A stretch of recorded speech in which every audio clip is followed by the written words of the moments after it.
주 예수 친히 기도로 근본을 보여주셨네.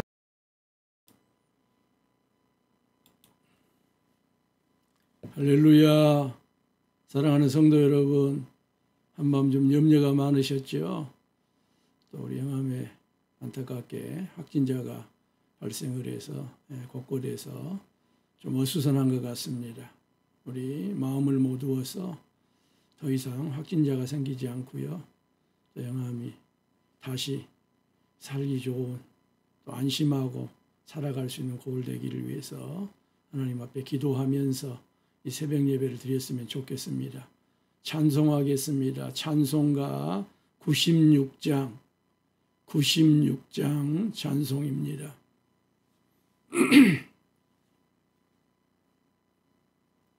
찬송가 96장입니다.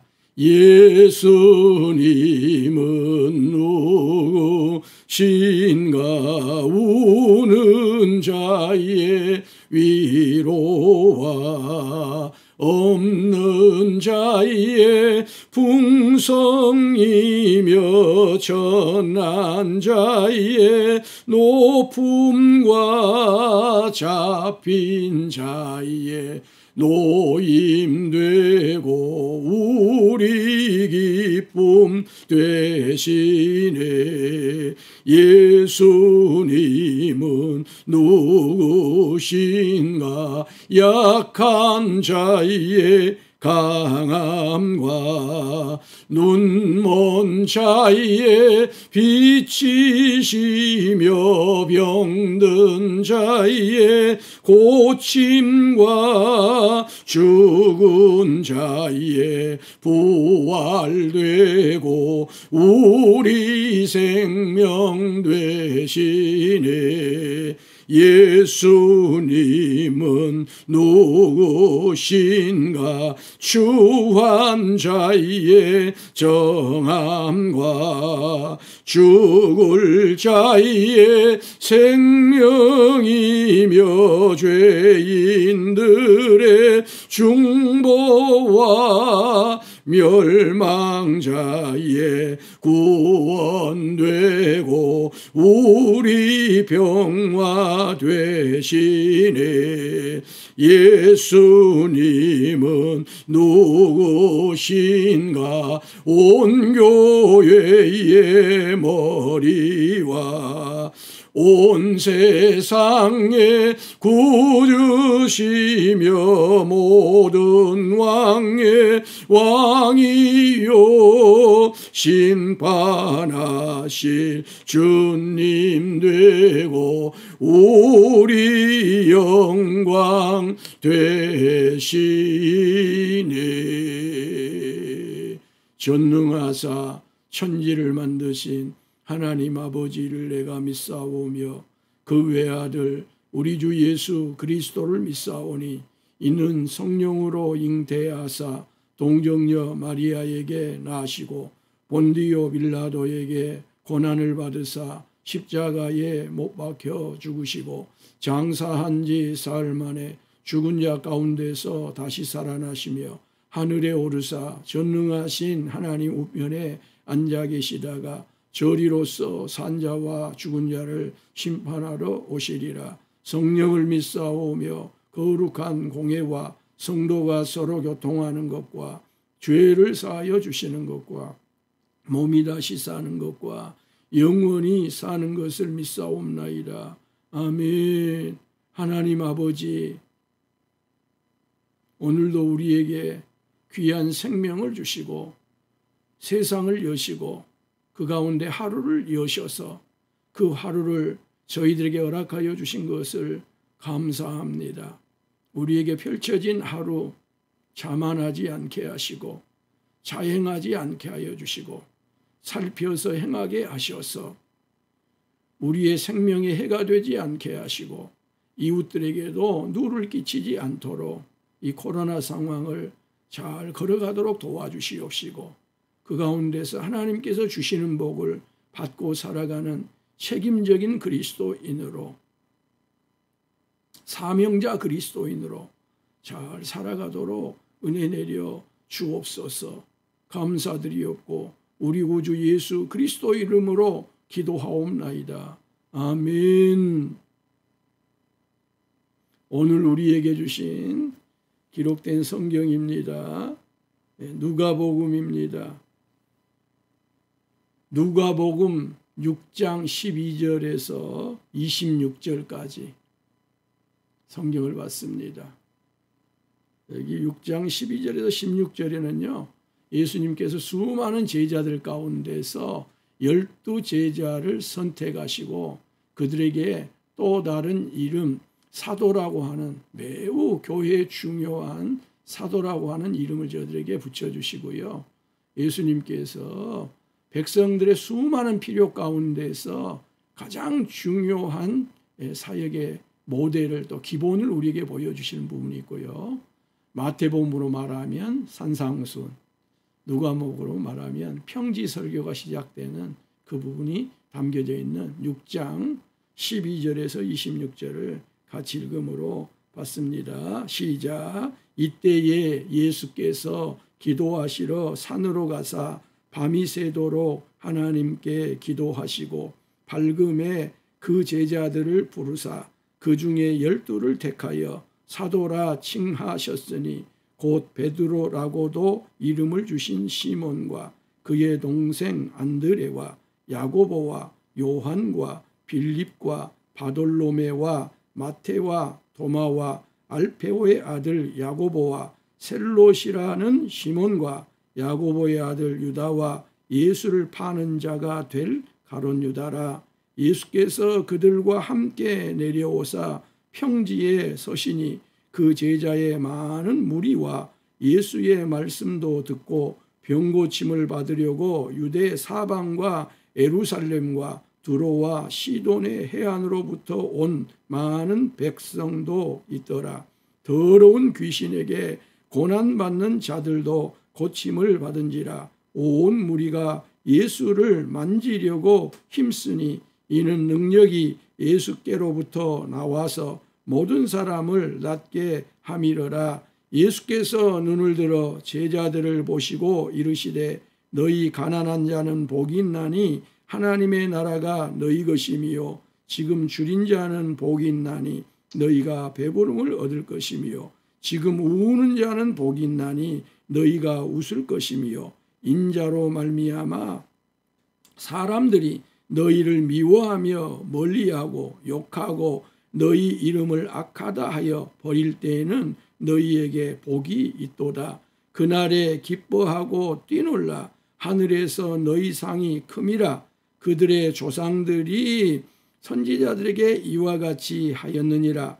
그러나 화 있을진저 너희 부요한 자여 너희는 너희의 위로를 이미 받았도다. 화 있을진저 너희 지금 배부른 자여 너희는 줄이리로다. 화 있을진저 너희 지금 웃는 자여 너희가 애통하며 울리로다. 모든 사람이 너희를 칭찬하면 화가 있도다. 그들의 조상들이 거짓 선지자들에게 이와 같이 하였느니라. 아멘. 아멘. 예수님은 그리스도이셨습니다. 예수님은 메시아이셨습니다. 그러나 예수님은 그리스도이셨으면서도 메시아이셨으면서도 인간이었습니다. 인간이셨습니다. 육신의 한계를 가지고 계셨습니다. 따르는 사람들을 그리해서 다 가르칠 수가 없으셨습니다. 이와 같은 육신의 한계를 예수님께서 극복하시고 또 십자가를 지시면 그 육신은 십자가에 달려 돌아가시고 그 육신은 땅에 묻힌 바 되고 땅에 썩어진 바 되셔야 했기 때문에 예수님은요 사람들을 엄선을 하십니다. 네. 그래서 그 엄선한 자들을 가르쳐서 그들이 예수님과 동일하게 가르치고 사역을 하실 수 있도록 예수님이 준비를 시킨 것입니다. 그래서 예수님이 이와 같은 중요한 일을 하시기에 앞서서 준비를 하셔야 됐습니다. 그 준비 핵심이 오늘 무엇인가를 보여주고 있는 구절이 12절입니다. 자, 12절을 같이 한번 읽어볼까요? 이때에 예수께서 기도하시러 산으로 가사 밤이 새도록 하나님께 기도하시고. 아멘. 예수님의 제자 선택의 준비는 기도였습니다. 여기 밤이 새도록으로 번역되어 있는 디아닉 테루오라고 하는 헬라어는 온 밤을 세웠다, 그런 단어입니다. 물론 예수님께서 우리가 기도하는 것처럼 하나님 누구를 선택해야 됩니까? 그 사람을 지시해 주세요. 알려주세요. 이런 기도는 아닙니다. 사람들을 선택함에 있어서 꼼꼼하게 점검하시고 묵상하시고 저들을 깊이 헤아려 통찰하는 그런 내용들을 가지고, 그런 것들을 가지고 예수님이 온 밤을 세우신 것이지, 예수님이 사람을 몰라서 우리가 기도하는 것처럼 알려달라고 하는 그런 기도의 내용은 아니었다고 보아야 합니다. 아무튼지 간에 여기요, 온 밤을 세웠다고 하는 단어는 신약 성경에 여기 한 번밖에 안 나와요. 지금 무엇을 말합니까? 제자를, 즉 12제자를 선택하는 일이 그 어떤 일보다 중요했다는 것입니다. 예수님께도 중요하고요, 하나님 나라 사역이 앞으로 어떻게 되느냐, 성패가 예수님 이후에 이들에게 달려있기 때문에 예수님은 그 어떤 일보다도 12제자를 선택하는 일에 심혈을 기울였다고 하는 표현이 온 밤을 세웠다, 온 밤을 세워서 기도했다고 하는 표현 가운데 다 담겨져 있습니다. 즉 12를 선택하심에 있어서 예수님이 얼마나 신중을 기하셨는가 하는 것을 오늘 이 말씀이 보여줍니다. 이렇게 예수님께서 온 밤을 세워 기도하신 후에 날이 밝자 12명의 제자들을 선택을 하시고 그들을 사도다, 그렇게 명하십니다. 한번 합시다. 사도, 아포스톨로스라고 하는 헬라어인데요, 이 사도를 가지고 오늘날 정통 그리스도교냐 그러지 않는 이단이 하는 것을 가리는 중요한 단어가 이 사도입니다. 교회는 사도적인 전승을 이어받은 곳입니다. 한번 할까요? 교회는 사도적인 전승을 이어받았다. 아멘입니다. 그래서 우리가 사도들이 신앙 고백을 했을 것이라고 여기는 사도신경도 교회가 고백을 하는 것입니다. 사도적 전승입니다. 그러지 교회 안에 사도는 없습니다. 사도는 예수님이 12명을 사도라고 칭한 그 이후에 사도 바울 외에는 사도의 이름을 가진 자가 없습니다. 그리고 바울도 저를 사도라고 칭할 때에 예루살렘 공회가 모여서요, 정말 신중의 신중을, 심각의 심각을 해서 사도라고 바울에게 명칭을 부여한 것뿐 사도는 없습니다. 그래서 오늘날 어떤 목사를 향해서, 좀 어떤 영향력 있는 지도자를 향해서 사도라고 한다 할지, 무슨 사도적인 훈련을 한다 할지, 사도 훈련을 한다 할지, 이런 것들은 다 가짜라고 보면 됩니다. 위험한 것을 넘어서서 그런 데는 여러분 근처에도 가시면 아니 됩니다. BTS, 전 세계에 한국을 알리고 있는 우리 아들들, 유명한 가수잖아요. 요즘 BTS가 아니고 BTJ인가 하는 이상한 선교단체가 지금 교회를 어렵게 하고요, 방역을 어렵게 하잖아요. 거기도 보시길 바랍니다. 거짓, 이것은요 예수님과는 전혀 관계가 없는 거예요. 그렇죠? 거짓은 누구 겁니까? 마귀 것입니다. 사단의 것입니다. 그런데 거짓을 말합니다. 그러면서 뭐라 그래요? 비밀이라고 말해요. 여러분, 거짓을 하라고 비밀이 있는 게 아니잖아요. 정말 목숨을 걸고 가서 선교를 해야 될 것 같으면 정직성으로 가지고 가야 됩니다. 거짓을 가지고 가는 게 아닙니다. 훈련 단계에서부터 모임 단계에서부터 핸드폰을 끄고 무슨 제주도 지부와 연결을 해서 이런 것들이 얼마나 예수님과 관계가 없는 것인가를 보게 됩니다. 아무리 입에서 대단한 말이 나와도 그들의 행위 속에 단 한 가지의 행동 속에서 뭔가가 어긋나 있고요. 조그만만 사소한 것 하나에서 문제가 되면 그건 다 틀린 것이나 다름이 없는 거예요. 그게 소위 말하는 거짓이거든요. 거짓. 그래서 거짓은 어떤 경우에도 안 되는 거예요. 참 안타깝습니다. 안타깝습니다. 그리고 사도적인 전승을 따라 세워진 교회가, 교회의 목사가 그런 것을 가지 마십시오. 그러면 순종하는 게 좋습니다. 왜 저들이 갔다 온 것을 말을 못합니까? 교회의 목사가 가지 말라고 한 것을 갔기 때문에 저들이 숨기고 있는 거예요. 그러지 않으면 밝히지 못할 이유가 없는 것이거든요. 사도, 이 말도 마찬가지입니다. 사도는 없습니다. 사도는 끝났습니다. 12사도와 바울 외에는 사도는 없습니다. 그래서 사도 훈련을 한다, 사도 모형을 강조를 하면 그것은 옳지 않는 것이다. 정상적인 것이 아니다.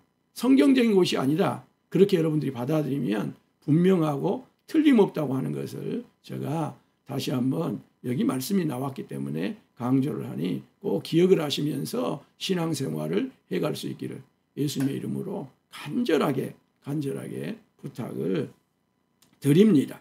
자, 그리고 우리가 이 예수님이 선택하신 12제자, 12사도라고 이름 지어진 저들의 면면은 매우 의외입니다. 여기 12명 가운데 유다를 제외하면은요, 다 갈릴리 출신입니다. 우리가 이 앞전에 예수님이 갈릴리를 중심으로서 복음을 전할 때 갈릴리 지역, 갈릴리 사람들에 대한 특성을 좀 이야기했던 것처럼 갈릴리는 이방 문화가 섞여져 있는 동네고 저들의 언어나 저들의 행동이나 이런 것들이 별반 그렇게 본받을 만한 것이 없는 지역으로 보면 됩니다. 그래서 이방 갈릴리여 이렇게 이사야도 이야기했고, 갈릴리는 유대인들이 볼 때에 정통, 적자의 어떤 것을 가진 지역이 아니거든요. 근데 유다를 제외하고는 11명이 다 갈릴리 출신들이고, 갈릴리 출신 중에서도 제가 몇 사람을 제가 저들의 면면을 이야기해 볼 테니까요.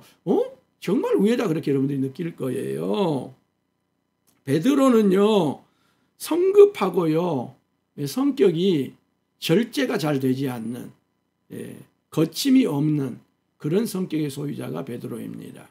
그 다음에 베드로의 형제였던 안드레는 반대로 성격이 소심합니다. 또 부정적인 의미에서 성격이 너무 지나치게 꼼꼼한 면을 가지고 있는 것이 안드레입니다. 야고보와 요한 형제입니다. 이들에게는 예수님이 별명을 붙여주는데 보아너게, 무슨 뜻? 우리의 아들, 천둥의 아들이라고 하는 별명을 붙여줄 정도였어요. 즉 내후에 비견될 수 있을 만큼 성격이 격렬한 사람들입니다. 그리고 파괴적이에요. 그런 열심이에요. 여러분, 열심이어도 다 같은 열심이 아니잖아요. 세워가는 열심이 있고 건설하는 열심이 있지만 어떤 열심은 파괴하고 무너뜨려버리는 열심도 있는데, 여기 요한과 야고보는 그와 같은 성품을 가진 소유자들이었다는 것입니다. 즉 불같은 성격을 반영하고 있는 말이 우리의 아들 보아너게라고 하는 요한과 야고보의 별명입니다. 마태는요, 친로마파 셀입니다. 레위라고 누가복음에 되어 있고요. 이 마태입니다. 바돌로메는 요한복음에 의하면 아마 나다나엘이었을 것이다 그렇게 봐요. 근데 이 나다나엘은요, 냉소적인 사람이에요.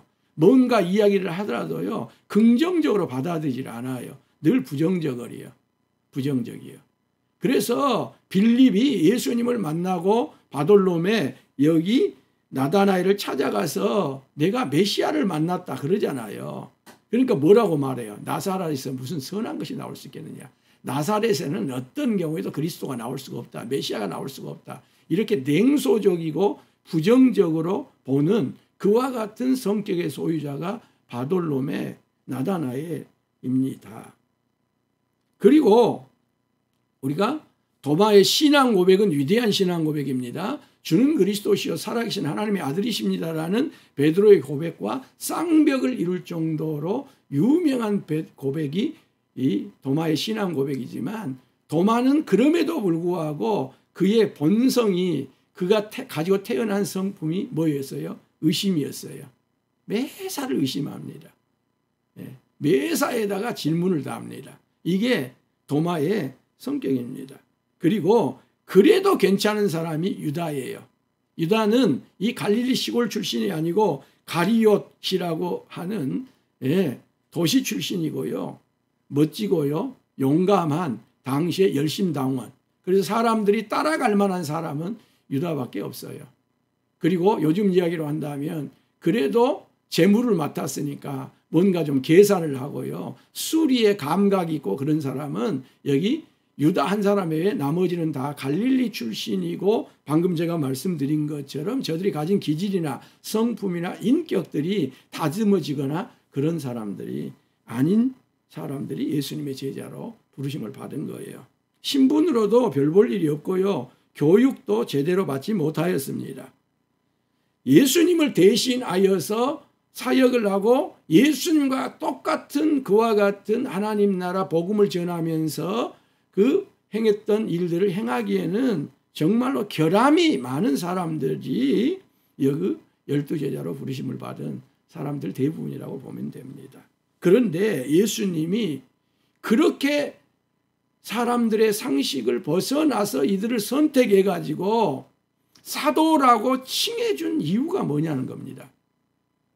너희는 제자 중에서 12제자니라 그렇게 말할 뿐만 아니라 사도라고 그렇게까지 예수님이 칭하신 이유가 뭐냐는 것입니다.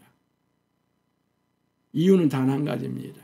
저들의 현재를 보지 않았다는 거예요. 무엇을 보지 않았어요? 저들의 현재를 보지 않았다는 것입니다. 저들의 미래를 본 것입니다. 저들의 가능성을 본 거예요.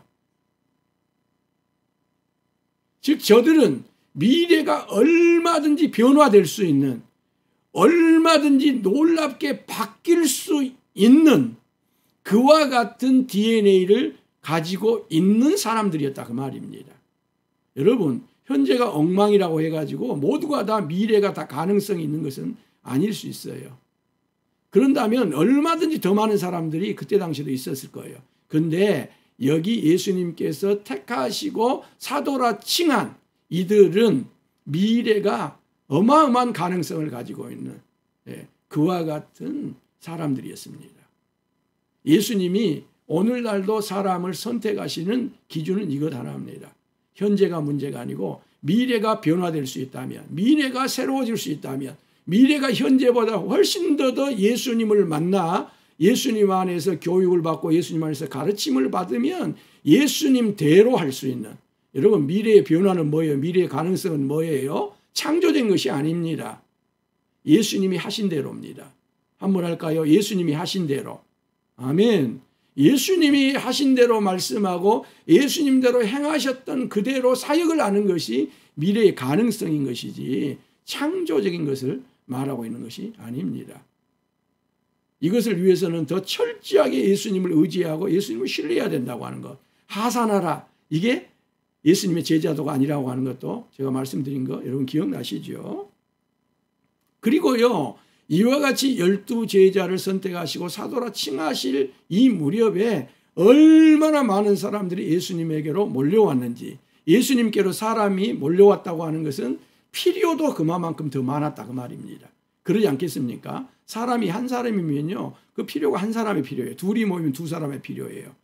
교회도 마찬가지입니다. 100명이 모이면 100명의 필요가 있고요. 200명이 모이면 200명의 필요가 있고 300명이 모이면 300명의 필요가 그만큼 많아지는 것입니다.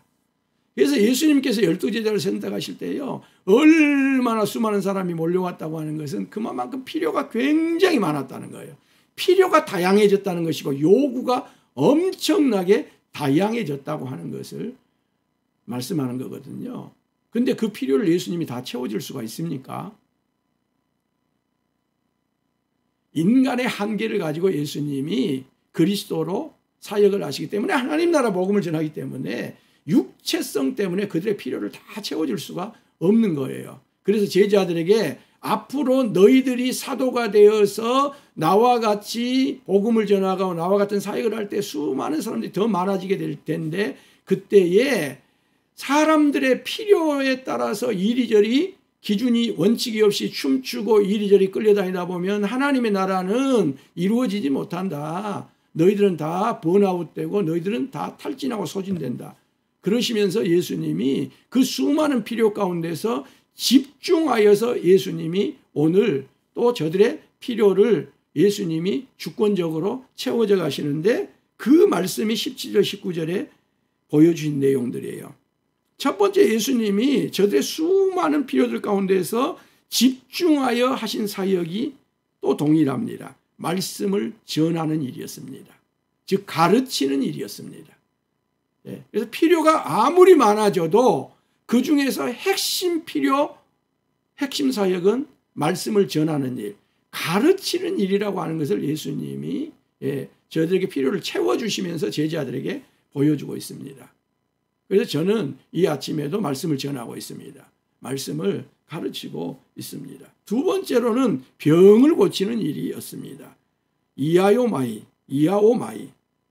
고치고 치료하는 일이었습니다. 세 번째로는요, 더러운 귀신에게, 더러운 영에게 고난받는 자들을 고쳐주셨습니다. 여기서 나는 단어가 테라피라고 하는 단어입니다. 테라피오, 치료해 주셨습니다.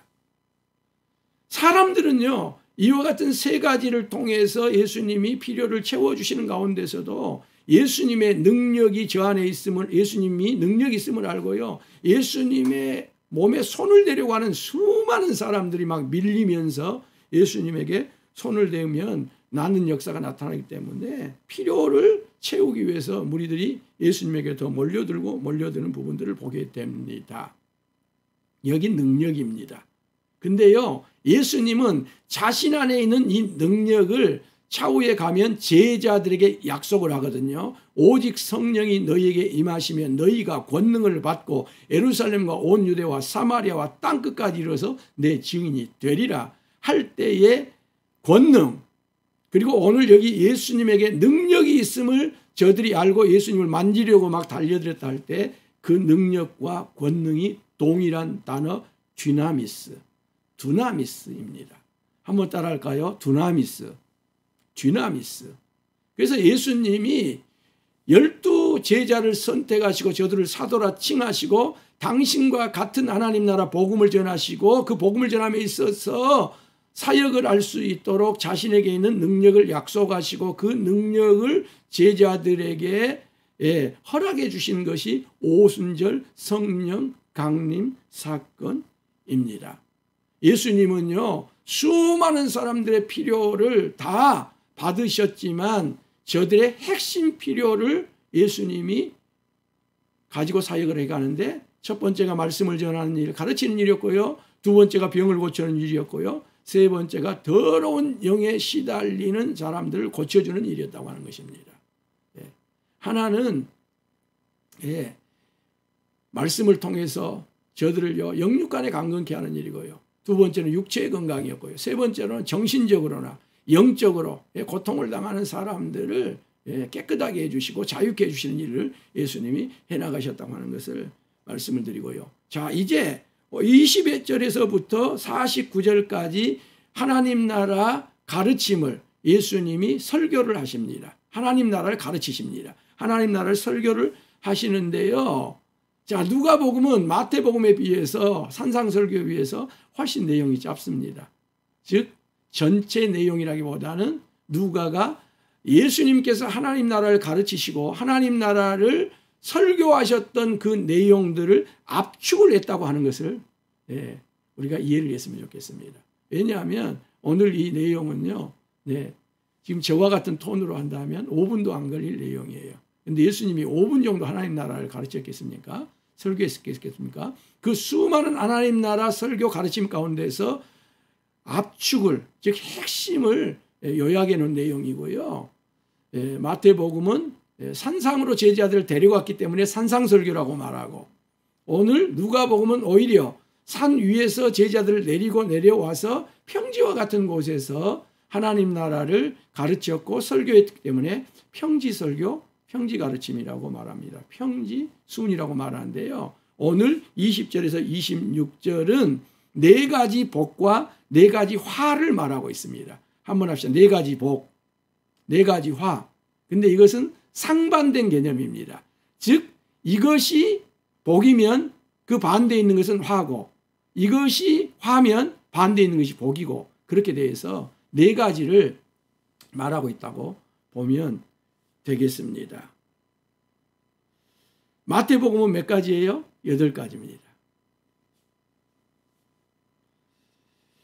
자, 네 가지 복입니다. 자, 먼저 첫 번째가 뭐예요?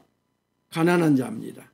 가난한 자는 복이 있나니 하나님의 너희 것이라 그랬습니다. 마태복음은 심령이 가난한 사람, 마음이 가난한 사람, 영혼이 가난한 사람, 그렇게 말할 수 있다면 누가복음은 그냥 가난입니다. 실제 가난입니다. 가난한 사람, 빈곤한 사람, 심지어 구걸하는 자는 복이 있다, 그렇게 말씀을 하고 있습니다. 두 번째로 가난하니까 당연히 굶지요. 굶주리지요. 지금 줄인 자는 복이 있다, 배부름을 얻을 것이라 말씀합니다. 지금 우는 자는 복이 있다. 여러분 부자가 우는 경우 봤습니까? 부잣집에는 생명이 태어나면 우는 소리가 있을런가 몰라도 부잣집에는 우는 소리가 거의 없지요. 그리고 그들은 울 일이 있어도요, 우는 채를 안 합니다. 지금 우는 자는 복이 있다, 웃을 것이다. 그리고 네 번째가 뭡니까? 예수님으로 말미암아 사람들이 너희를 미워하고 싫어하고 혐오하고 배척하고 멀리하고 너희들을 분리하고 떼어놓고 요즘으로 말하면 왕따시키고 욕하고 꾸짖고 비난하고 너희 이름을 악하다고 하여서 버릴 때에도 쫓아내고 내쫓고 내보내고 집어내버릴 정도로 그렇게 너희들이 당하면 복이 있다 하는 것입니다.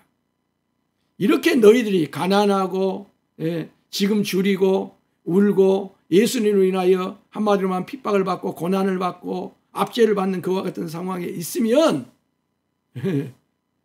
두 가지를 하라고 말해요. 기뻐하라, 뛰놀라. 놀랍지요? 기뻐하라, 뛰놀라 그래요. 뛰놀라고 하는 표현은 무엇일까요? 찰스 스윈돌은요, 이 부분에 뛰노는 것을 이렇게 비교를 해놨습니다. 만약에 너가 수십억짜리 복권을 맞았다면 어떻게 하겠냐? 펄쩍펄쩍 뛰지 않겠냐? 어? 그 복권을 들고 막 펄쩍펄쩍 뛰지 않겠냐? 이건 제 표현입니다. 예. 그게 뛰놀라라는 거예요. 사랑하는 여러분, 하나님 나라 그 안에서의 복은요, 이렇게 세상에서와 정반대 개념입니다. 지금 가난하냐? 지금 네가 줄이고 있냐? 지금 네가 울고 있냐? 지금 너가 예수님으로 인하여서 고난을 받고 핍박을 받고 어려움 가운데 있냐? 그러면 지금 기뻐하라는 거예요. 지금 막 펄쩍펄쩍 뛰놀라는 거예요. 이게 하나님 나라를 받은 사람들이 받은 복입니다. 행복입니다. 반대는요, 화입니다. 지금 부자입니다. 여러분 가난합니까? 부자입니까? 어떤 분은 부자의 개념을 이렇게 말합니다. 예. 돈을 어느 순간 막 지켜야 되겠다, 막 이런 생각이 든다는 거예요. 예? 돈 때문에 막 머리가 아파요. 예? 이 돈을 어떻게 지켜야 되나? 그 순간 부자라고 하는 겁니다. 돈이 막 불어가지고 지켜야 될 순간이 오는 거예요. 지켜야 될 순간이 와요.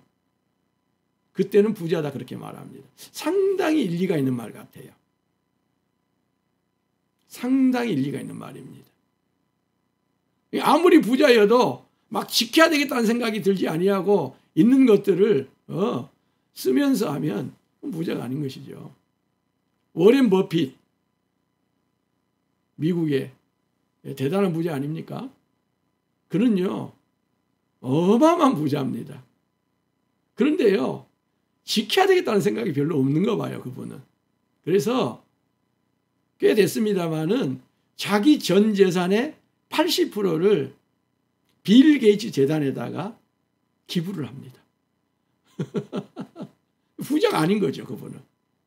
지켜야 되겠다는 생각이 없는 거예요. 80%를 기부를 하니까.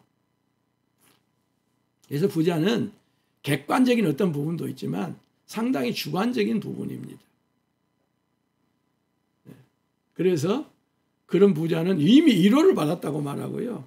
나머지 부분은 더 이상 제가 설명드릴 필요가 없다고 생각됩니다. 사랑하는 성도 여러분, 예수님은 우리의 모습도 현재의 모습은 보지 않습니다. 장차 될 모습을 봅니다. 그런데 중요한 것은 오늘 우리 바탈 안에 변화될, 달라질, 새로워져야 될 뭔가를 우리가 갖고 있어야 한다는 거예요. 현재가 형편없는 그 자체가 희망은 아닙니다. 부끄럽고요. 남들에게요. 손가락질 받을 만한 그 자체가 희망은 아니에요. 그 안에 변화될 수 있는 그와 같은 바탈입니다. 그렇다면 우리는 희망입니다. 나는 희망입니다. 우리는 소망입니다. 그러므로 우리 스스로를 비하하지 않기를 원하고요. 희망으로 바라볼 수 있기를, 특별히 믿음 안에서 예수님의 희망으로 바라볼 수 있기를 축복합니다. 두 번째로요. 우리는요, 모든 일을 다 할 수 없습니다. 모든 일을 잘할 수도 없습니다. 그러므로 하나님이 우리에게 허락하여 주신 은사를 따라 한두 가지 일에 집중하는 것이 필요합니다. 특별히 인생 얼마 남아있지 않을수록, 우리에게 주신 사명이 얼마 남아있지 않을수록 중요한 것은 아이고야 이제 얼마 안 남아있으니까 이 일 저 일 내가 다 해야 되겠다. 그렇게 하면 다 놓칠 수 있습니다. 아무것도 안 한 것이 될 수 있습니다. 한두 가지입니다. 한번 따라합시다. 한두 가지. 아멘. 예수님이 그 수많은 사람들의 필요가 분출했음에도 불구하고요. 예수님은 사역의 하심에 있어서 핵심적인 것으로 저들에게 필요를 채워줬거든요. 우리는 온 세상 사람들의 필요를 다 채워줄 수 없습니다. 심지어 우리 가족의 필요도 다 채워줄 수 없어요. 우리는 하나님이 아닙니다. 그러므로 정말 중요한 한두 가지를 가지고 예수님께서 우리에게 주신 사명도 감당할 수 있기를 원하고 우리 인생도요. 더욱 집중하여, 다른 말로 하면 칙센트마이어가 말한 대로 하면 몰입하여 살아가는 성도들 되기를 원하고 우리가 되기를 원합니다. 하나님 나라와요 세상은 일치되는 부분들이 거의 없습니다. 상반됩니다. 그래서 둘 다일 수가 없어요. 둘 다를 잡을 수가 없어요. 가난도 주림도 울음도, 그러므로 이게 복이라고 우리 주님이 말씀하셨으니,